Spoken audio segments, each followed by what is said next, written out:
Assalamualaikum warahmatullahi wabarakatuh. Pada sesi ini saya akan menjelaskan tentang akhlak. Akhlak ini barangkali sudah menjadi bahasa umum ya, terutama di Indonesia. Sebagian besar masyarakat sudah menggunakan istilah akhlak untuk menjelaskan tentang perilaku gitu ya, tentang perilaku. Jadi bahasa Indonesia perilaku itu seringkali juga digunakan oleh beberapa orang dalam berkomunikasi dengan istilah akhlak. Nah, ini akhlak ini asal katanya dari khuluq, artinya tabiat, budi pekerti, dan watak. Jadi kalau merujuk kepada pendapat Imam Al-Ghazali, akhlak itu artinya sifat-sifat yang tertanam dalam jiwa yang menimbulkan segala perbuatan yang dengan mudah tanpa memerlukan pikiran atau pertimbangan. Saya sengaja bold ini ya, kata tanpa memerlukan pikiran atau pertimbangannya, karena kalau berbicara tentang perbuatan, ini ada dua macam. Ada perbuatan yang dilakukan perlu dengan kesadaran penuh gitu ya, karena kalau tanpa kesadaran yang penuh kita bingung gitu kan, betul nggak ini, jangan sampai salah misalnya. Tapi ada beberapa perbuatan yang kita menggunakan istilah refleks. Kalau refleks atau otomatis itu berarti sudah tanpa pemikiran lagi itu kita lakukan. Nah, akhlak ini seperti ini. Jadi perbuatan-perbuatannya yang dilakukan refleks tanpa memerlukan pikiran atau pertimbangan. Ini menurut pendapat lain dari Ibnu Maskawi mengatakan bahwa akhlak adalah gerak jiwa yang mendorong ke arah melakukan perbuatan dengan tidak membutuhkan pikiran. Menurut saya sama ya dengan pendapat Imam Al-Ghazali. Jadi intinya adalah perbuatan dengan tidak membutuhkan pikiran atau refleks. Berikutnya adalah dari Muhammad bin Ali Asy-Syarif Al-Jurjani mengatakan bahwa akhlak adalah sesuatu sifat. Jadi sifatnya tidak hanya sifat baik ya, suatu sifat baik yang baik atau yang buruk yang tertanam kuat dalam diri seseorang yang darinya terlahir perbuatan-perbuatan yang dengan mudah dan ringan tanpa perlu berpikir dan merenung. Jadi menurut saya ini juga sama. Intinya akhlak itu adalah perbuatan yang dilakukan tanpa dipikirkan dulu, otomatis.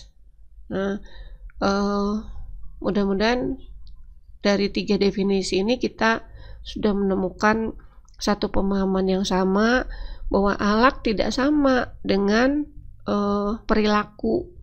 Kalau kita menggunakan terjemah bahasa Indonesia, perilaku itu kan umum. Perilaku itu ada yang refleks, ada yang tidak refleks. Nah, kalau akhlak itu perilaku yang refleks. Akhlak juga mungkin berbeda sedikit dengan adab. Kalau adab itu perbuatan baiknya, nah ketika dilakukannya refleks itu sudah menjadi akhlak. Tapi ketika dilakukannya belum refleks, belum menjadi akhlak. Nah, mohon dibuka lagi nanti materi yang pertama ya. Saya sudah menjelaskan bahwa akhlak itu muncul dari akidah atau keyakinan. Jadi akhlak yang islami adalah muncul dari akidah yang benar atau dari keyakinan yang benar.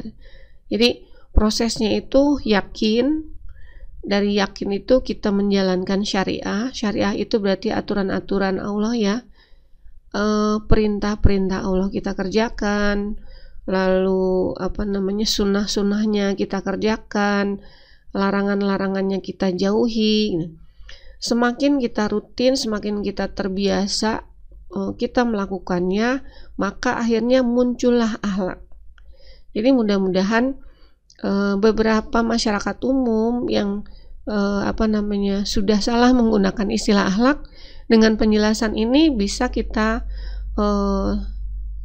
koreksi ya. Jadi misalnya kalau kita mengambil contoh, ada masyarakat yang mengatakan di Jepang itu orang sangat memperhatikan kebersihan, mereka lebih islami ya, atau akhlak mereka terkait kebersihan lebih islami daripada kita. Jadi akhlak itu sebuah perbuatan yang otomatis atau refleks yang muncul dari keyakinan. Nah, semakin kita pahami ya. Jadi kenapa akhlak itu muncul dari keyakinan ya, karena sudah saking kuatnya keyakinan yang kuat itu biasanya betul-betul memang dikerjakan terus-menerus, akhirnya refleks gitu. Itulah yang namanya akhlak. Nah, berarti akhlak Islami itu muncul dari akidah atau keyakinan yang benar. Rasulullah bersabda bahwa sesungguhnya aku diutus untuk menyempurnakan akhlak yang baik. Jadi kenapa Rasulullah mengatakan bahwa diutus untuk menyempurnakan akhlak yang baik? Karena akhlak-akhlak yang baik itu sebelumnya juga sudah ada sebelum Rasulullah diutus. Hanya barangkali belum sempurna. Karena kalau bicara akidah atau keyakinan yang benar itu semenjak Nabi Adam, jadi manusia pertama itu sudah memiliki akidah yang benar. Nabi Adam itu Islam. Nabi Adam itu membawa keyakinan yang benar kepada Allah, memiliki keyakinan yang benar kepada Allah. Semenjak Nabi Adam sudah ada syariat, sudah ada perintah, sudah ada larangan. Tapi perintah larangan yang diberikan kepada Nabi Adam masih sangat sedikit dibandingkan dengan pada saat Rasulullah diutus. Jadi dikatakan menyempurnakan akhlak yang baik, artinya kita tidak langsung memahaminya akhlak dulu, tapi dari keyakinan atau akidahnya dulu, bahwa keyakinan-keyakinan tentang Islam yang benar itu sudah dibawa semenjak Nabi Adam. Lalu nabi-nabi berikutnya diutus sampai pada akhirnya Rasulullah sebagai nabi terakhir diutus dengan membawa akidah yang sama, yaitu Islam gitu ya, dengan akhlak yang semakin sempurna karena syariatnya juga sempurna. Jadi pada saat Rasulullah diutus, syariat yang diturunkan oleh Allah itu sudah sempurna, sudah lengkap. Nah, jadi kalau lihat Rasulullah itu adalah manusia yang menjalankan syariat dengan lengkap dan terus-menerus sehingga menjadi akhlak. Makanya Rasulullah itu dikatakan sebagai uswatun hasanah, sebagai contoh yang baik, karena beliau adalah manusia yang memiliki akhlak yang sempurna. Nah, sebelum saya lanjut, saya ingin coba compare dengan teori konvensional ya. Di teori konvensional itu ada istilah the behavior iceberg gitu. Jadi kalau pembahasan tentang psikologi atau pembahasan tentang culture, kalau bicara organisasi, itu kita mengenal iceberg atau gunung es ya. Kita coba lihat yang sebelah kiri dulu. Jadi teori umum baru belakangan kan ya. Kalau Islam itu sudah dari semenjak Rasulullah sudah memberitahu bahwa perbuatan seseorang itu berangkat dari keyakinannya. Jadi Rasulullah sudah mengatakan itu, dan memang hasil riset menunjukkan bahwa result, behavior, apa yang dilakukan oleh orang itu adalah hasil dari beliefs yang menciptakan values, nilai-nilai yang dia yakini, menciptakan thinking, pemikiran, menciptakan emotions. Nah, ini semua nggak kelihatan, invisible, tidak nampak. Kita hanya bisa tahu orang lain itu dari behaviors-nya dan result dari behaviors dia, atau dari perilaku-perilaku dan kinerja atau hasil atau produk atau apa yang dia hasilkan. Kita tidak bisa melihat keyakinannya, values-nya, thinking-nya, emotions-nya, tapi kita boleh menyambungkan atau menghubungkan antara perilaku-perilaku orang dengan keyakinan-keyakinan mereka. Cuman kita tidak akan pernah bisa tahu persis itu. Nah, di yang sebelah kanan, gambar sebelah kanan, kita melihat realita bahwa karena yang terlihat itu adalah behaviors atau resultnya, hasilnya, hasil kerja dia, produk yang dihasilkan misalnya, maka kita menjadi lebih aware, lebih memperhatikan hal itu. Kita kurang aware dengan values, dengan belief ya, dengan keyakinan-keyakinan mereka, karena itu kita nggak lihat. Padahal dalam realitanya kita itu kalau ingin merubah perilaku seseorang, kita harus merubah dulu beliefnya gitu. Jadi kalau perilaku itu dirubah hanya perilakunya saja langsung, kita kan seringkali mau efisien, mau cepat, jadi awarenya dengan perilaku, dengan hasil langsung saja. Kita ingin merubah hasilnya atau perilakunya. Nah itu biasanya perubahannya sifatnya sementara, karena sebetulnya yang di bawahnya nggak berubah, atau belief dan valuesnya nggak berubah. Nah jadi kalau dalam hidup kita sering menemukan banyak masalah, misalnya malas, stuck gitu ya, sedih dan lain-lain, itu kan behavior ya, itu kan hasil. Nah kalau kita ngerubah, jangan mencari solusi-solusi yang sementara, hiburan-hiburan, karena itu tidak merubah beliefs. Nah harus kita rubah itu beliefs dulu, kita harus bongkar dulu, kita harus ketahui dulu apa sih keyakinan-keyakinan kita. Sebagai seorang muslim, kita juga harus selalu mengevaluasi ya, jangan sampai hidup itu kita hanya mengevaluasi hasil, hanya mengevaluasi behavior. Kita harus evaluasi karena Allah mengajarkan akidah yang benar. Allah mengajarkan keyakinan yang benar. Jadi belief kita pun harusnya kita evaluasi. Apakah keyakinan-keyakinan kita ada yang menyimpang?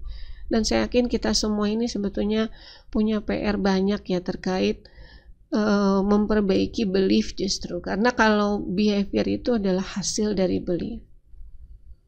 Jadi ada istilah katanya tafakur itu lebih baik ya daripada ibadah 1000 tahun. Itu artinya bukan berarti ibadah 1000 tahun lebih jelek, lebih rendah, bukan. Itu hanya ingin menggambarkan bahwa tafakur atau mengevaluasi diri itu penting sekali, sangat penting bagi seorang muslim. Ini Rasulullah bersabda, tidak ada sesuatu yang lebih berat dalam al-mizan atau timbangan daripada akhlak yang baik.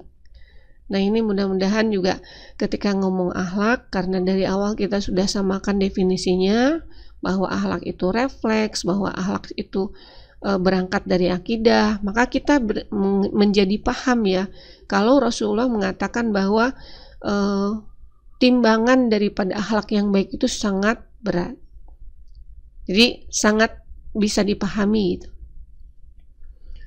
Nah ini, iman is like a flower that must be consistently watered with good deeds and repentance, otherwise it becomes weak.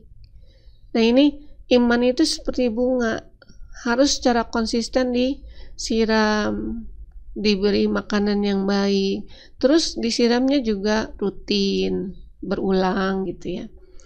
Jadi kenapa sih misalnya di Islam itu diajarkan kita itu harus memiliki ilmu, harus menuntut ilmu. Barangkali semua mahasiswa tahu ayat yang pertama turun itu kan Iqra katanya. Jadi artinya Iqra itu kan luas ya. Artinya tidak mungkin kita memiliki iman yang kuat kalau ilmunya nggak ada. Jadi tidak tiba-tiba akhlak, ilmunya dulu. Tidak tiba-tiba yakin, tahu dari mana, kan harus belajar. Tidak hanya mendengar saja, tapi juga harus membaca. Jadi akhlak akan nampak pada perilaku spontan. Bagaimana supaya kita memiliki iman yang kuat? Berarti akhlaknya juga kuat gitu ya. Nah, caranya adalah dengan membiasakan berperilaku yang baik secara berulang. Jadi perilaku yang baik secara berulang itu sama seperti menyiram bunga tadi. Kalau iman itu bunga gitu ya. Jadi bagaimana supaya bunganya hidup, bahkan tumbuh menjadi bagus? Ya kita harus siram. Siramnya dengan apa? Berperilaku yang baik secara berulang. Memang belum jadi akhlak, harus direncanakan, bahkan penuh dengan rasa berat ya. Perilaku yang baik itu masih banyak yang kita lakukan dengan berat hati, nggak apa-apa.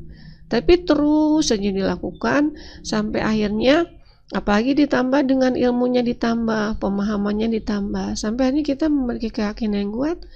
Yang namanya refleksi itu kan tidak berat, karena kita tidak memikirkannya. Jadi sangat bersyukur apabila orang memiliki akhlak yang baik, artinya sudah melakukan perbuatan yang baiknya itu secara refleks, artinya sudah tidak ada berat sama sekali, bahkan yakin sekali gitu. Nah, tadi sudah dikatakan bahwa akhlak itu ada yang baik, ada yang buruk. Berarti akhlak yang baik dikatakan ini akhlak terpuji atau akhlakul karimah. Ini contoh-contohnya ya. Kenapa dikatakan akhlak yang harus dimiliki setiap umat muslim? Karena harus berangkat dari keyakinan, sekali lagi. Contohnya sikap ridho, jujur, sopan, dan lain-lain. Berikutnya adalah akhlakul mazmumah atau akhlak yang tercela. Ini kebalikannya ya, penyimpangan ya. Contohnya sombong, iri, dengki, takabur, dan lain-lain. Ini ada hadis dari Bukhari dan Muslim mengatakan bahwa Rasulullah bersabda, seorang muslim yang baik adalah yang tangan dan lisannya tidak menyakiti orang lain. Nah, kalau sudah memahami definisi akhlak gitu ya, maka yang dikatakan dengan tangan dan lisan, emang orang itu hanya dua ya. Dalam perbuatannya itu yang berdampak itu hanya dua. Kalau tangan itu kan bukan tangan dalam arti sesungguhnya ya. Tangan itu kan luas, tangan itu perbuatan lah. Semua perbuatan kita itu kan asalnya dari tangan, walaupun lewat teknologi ya, walaupun lewat orang lain. Yang kedua kan lisan, ucapan. Jadi intinya seluruh perbuatan seorang muslim itu harusnya adalah tidak menyakiti orang lain. Ini contoh tadi yang akhlakul karimah ini sebetulnya sama dengan sifat mahmudah. Yang berikutnya ada sifat tercela atau mazmumah. Contohnya sabar, kalau yang baik ya, sabar, syukur, khauf, takut. Nah, takutnya di sini adalah takut kepada murka Allah. Roja itu berarti berharap husnuzon kepada Allah. Yakin Allah itu maha penyayang, maha pengasih, maha dermawan, maha pemaaf, memiliki harapan kepada keridhaan Allah, bersikap benar, jujur. Nah, ini barangkali penyakit yang sudah merajalela saat ini di kalangan kaum muslimin adalah kebalikannya dari jujur ya, menipu, berbohong misalnya, pemalu. Malunya malu karena Allah. Jadi sampai ada dikatakan, jika kau sudah tidak punya rasa malu, maka berbuatlah sekehendakmu. Ada juga dalil yang mengatakan bahwa kalau disarikan, intinya ciri seorang muslim itu adalah memiliki sifat malu. Nah, malunya tolong jangan disalah persepsikan. Malu di sini adalah malu untuk melanggar perintah Allah, malu untuk tidak menjalankan perintahnya, malu untuk melanggar larangan Allah. Tawadu, rendah hati, tawakal, misalnya banyak ya. Ini contoh sifat mazmumah, yaitu tergesa-gesa, riya, dengki, takobur, ujub, bakil, buruk sangka atau suuzon, terlalu sibuk ya. Orang buruk sangka biasanya terlalu sibuk memikirkan orang lain, kurang banyak waktu untuk memikirkan atau mengevaluasi diri sendiri. Tamak, pemarah, sum'ah, jadi melakukan sesuatu untuk tujuan mendapatkan kemasyhuran atau ketenaran. Nah, karena akhlak itu berangkat dari akidah yang benar atau berangkat dari keyakinan yang benar, maka bisa dipahami kalau ada statement yang mengatakan bahwa syarat akhlak yang islami adalah akhlak yang dilakukan seseorang dengan hanya mengharapkan ridho Allah. Ya bisa dipahami ya. Jadi kalau ada yang mengambil contoh, misalnya ada bukan muslim tapi sangat menjaga kebersihan, misalnya suka menolong gitu ya, kita tidak mengatakan sebagai akhlak, karena kalau akhlak itu berangkat dari keyakinan yang benar kepada Allah, artinya barangkali hanya muslim saja yang boleh disandingkan dengan kata akhlak. Tapi kalau misalnya ada orang yang tadi melakukan perbuatan-perbuatan baik, kita boleh bilang orang itu memiliki habit yang baik ya. Habit terkait disiplin, terkait kebersihan. Karena disiplinnya seorang muslim itu harus nyambung.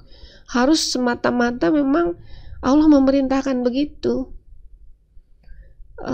Kita taat sekali kepada pimpinan, bos. Mahasiswa taat nurut kepada perintah dosen. Itu kenapa? Kalau tujuannya semata-mata untuk mendapatkan nilai atau pegawai semata-mata supaya karirnya bagus gitu ya, itu bukan akhlak walaupun muslim gitu ya. Jadi ya hanya terjadi kepada muslim, tapi barangkali tidak semua muslim, karena muslim juga banyak ya yang akidahnya juga belum benar secara keseluruhan. Rasulullah bersabda, bukanlah orang yang menyambung silaturahim jika sekedar membalas kebaikan orang lain. Jadi akhlak yang tidak mengharapkan pahala dari Allah, yaitu hanya mengharapkan pencapaian tujuan dunia, tidak termasuk dalam amal saleh. Jadi tidak bisa dikatakan bahwa seseorang yang sangat menjaga kebersihan, refleks sekali misalnya ketika melihat kotor dan lain-lain itu refleks bersih gitu ya, itu tidak dapat pahala. Kalau sekedar aku mah jijik deh, aku mah nggak suka kotor, aku mah dari kecil memang nggak suka yang jorok-jorok, ya itu sekedar aku aja, tidak ada Allahnya. Dan sayang, sebaiknya makanya seorang muslim itu harus paham agama. Karena kalau paham agama dapatnya dua. Dunia dapat, akhirat juga dapat. Karena Allah atau Islam tidak pernah mengajarkan sesuatu yang buruk, tidak pernah mengajarkan malas bekerja, tidak pernah mengajarkan hidup jorok, tidak pernah mengajarkan menipu orang lain, tidak pernah mengajarkan berdagang dengan produk yang buruk, nggak pernah. Jadi kalau kita memiliki pemahaman dan keyakinan yang benar, ketika menjalankan syariat menjadi akhlak, itu dapatnya dua. Dunia dapat karena memang manusia sunatullahnya suka kepada akhlak yang baik atau perbuatan yang baik. Akhirat juga dapat. Makanya dikatakan amal soleh. Nah kalau hanya sekedar aku ini orangnya pekerja keras, aku mau orangnya bersih, aku memang dari kecil disiplin kok, dari kecil udah dibiasakan begitu. Nah itu dapatnya hanya dunia saja. Nah bahkan dunia pun biasanya nggak banyak dapatnya. Contoh, orang yang sangat disiplin, pekerja keras biasanya hidupnya stres karena nggak ada sambungannya ke Allah. Nah jadi emang misalnya dia dapat keuntungan dunia, karirnya bagus, hidupnya sehat misalnya, tapi ada banyak stres. Dan menurut saya stres itu dunia ya. Stres itu berarti dia tidak bisa bahagia dalam menjalankan hidupnya di dunia ini. Nah ini ruang lingkup akhlak. Jadi akhlak itu ada kepada Allah, ini yang pertama ya. Jangan lupa, sibuk kita bicara akhlak, akhlaknya yang kita perhatikan hanya kepada manusia. Ada akhlak kepada Allah, ada kepada Rasulullah. Nanti silakanlah itu dipelajari ya. Ada akhlak kepada diri sendiri. Nah, jadi Islam tidak mengajarkan kita menzolimi diri sendiri ya. Karena diri sendiri ini bukan milik kita, diri sendiri ini diberi tugas yang berat oleh Allah. Allah sudah memberikan aturan-aturannya sehingga diri sendiri ini sehat, siap menjalankan amanah sebagai khalifah fil ard. Ada akhlak kepada keluarga, orang tua kepada anak, anak kepada orang tua, suami kepada istri dan sebaliknya, kepada karib kerabat dan lain-lain. Akhlak bermasyarakat, bagaimana yang dilarang, diperintahkan, disunahkan dan lain-lain terkait dengan tetangga, masyarakat sekitar, sama muslim, non-muslim. Akhlak bernegara, ini juga ada, menjadi seorang pemimpin, menjadi rakyat, bagaimana menjalankan syariat Allah dalam bernegara, itu semua ada. Nah ini barangkali penting sekali ya, apa yang dikatakan oleh Abdullah bin Mubarak, Saya mempelajari adab selama 30 tahun. Tadi sudah dibahas ya, adab itu perilaku yang baik. Jadi belajar tentang bagaimana sih sopan santun, etika, adab dalam Islam, itu butuh waktu 30 tahun. Sedangkan belajar ilmu agama itu butuh waktu 20 tahun. Dan mereka, yaitu para ulama salaf, memulai belajarnya itu dengan mempelajari adab terlebih dahulu, baru ilmu. Nah ini sekarang kebalikan, apalagi dengan, saya tidak mengatakan bahwa ini masalah yang mudah ya. Kultur kita sudah sekian lama membiasakan dalam pendidikan itu lebih memprioritaskan kepada ilmu yang harus disampaikan kepada mahasiswa, kepada siswa, itu saking banyaknya sampai gak sempet untuk mengajarkan tentang akhlak atau adab. Jadi banyak akhirnya yang muncul adalah orang-orang yang pintar, orang-orang yang hebat, tapi karena tidak belajar tentang adab, maka kerusakannya juga banyak, korupsinya banyak, banyak kerusakan-kerusakan lah, kejahatan-kejahatan yang dilakukan oleh orang-orang yang memiliki ilmu, karena saat ini belajar tentang adab itu sepertinya tidak menjadi prioritas. Nah, ini barangkali yang terakhir sebelum saya tutup, saya ingin mengingatkan kembali, kalau bicara akhlak itu kan Rasulullah ya yang menjadi uswah. Nah, bagaimana sih Rasulullah itu akhlaknya? Nah, ini kita barangkali sudah kenal. Rasulullah itu dicirikan oleh 4 hal akhlaknya, yaitu sidik, terkait dengan ucapan Rasulullah yang selalu benar. Jadi ucapan selalu benar juga pasti dampak dari keyakinan yang benar.